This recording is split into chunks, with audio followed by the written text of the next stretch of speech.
के प्रैक्टिकल में हम लोग हॉस्टल वायरिंग के बारे में देखेंगे। इस वायरिंग को हॉस्पिटल वायरिंग के नाम से भी जाना जाता है। इस वायरिंग को करने के लिए हम लोग को टू वे स्विच का ज़रूरत पड़ेगा। ये टू वे स्विच हुआ। इसमें दोनों किनारे वाले सिरे को रास्ता कहते हैं और बीच वाला पोल हो गया। इसके अलावा मास्टर स्विच के रूप में एक ऑन ऑफ स्विच का ज़रूरत पड़ता है। साथ ही बल्ब होल्डर का भी हमें ज़रूरत पड़ेगा।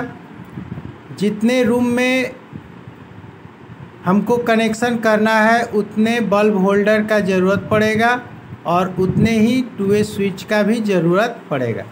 जैसे मान लेते हैं कि 4 रूम का कनेक्शन करना है तो बल्ब होल्डर 4 लगेगा, टू वे स्विच 4, लेकिन मास्टर स्विच मात्र एक ही यूज होगा।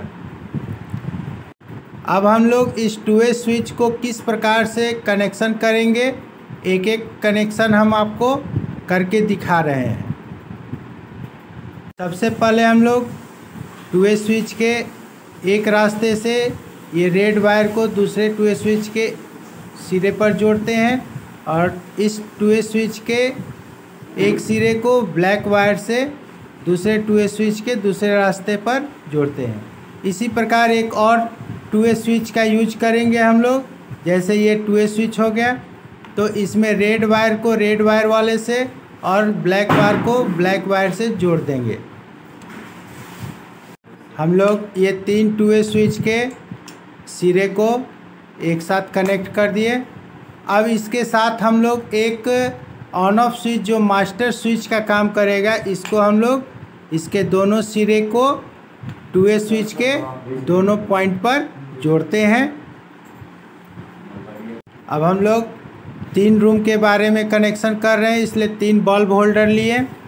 बल्ब होल्डर में अर्थिंग सभी का एक साथ कॉमन करके अर्थ मेन लाइन के लिए एक तार निकाल लिए और सभी बल्ब का एक एक सिरा टू वे स्विच के कॉमन सिरे पर, जो ये हम लोग का कॉमन सिरा है, इस सिरा पर, इस टर्मिनल पर कनेक्ट कर देंगे।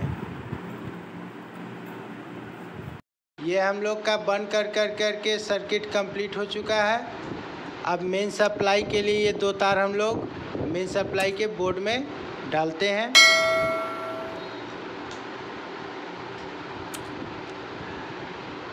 अभी ये मास्टर स्विच हम लोग का ऑफ पोजीशन में है।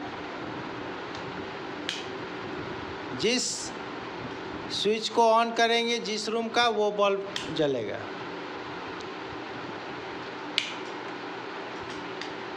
अब ये मास्टर स्विच हम लोग ऑन कर दिए, किसी रूम का बल्ब ऑफ नहीं होगा।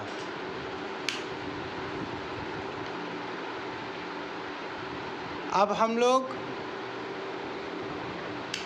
मास्टर स्विच को ऑफ कर देंगे। जिस रूम का बल्ब जलाना है उसको जला सकते हैं और बुझा सकते हैं। तो ये हम लोग का हॉस्टल वायरिंग और हॉस्पिटल वायरिंग कंप्लीट हो चुका।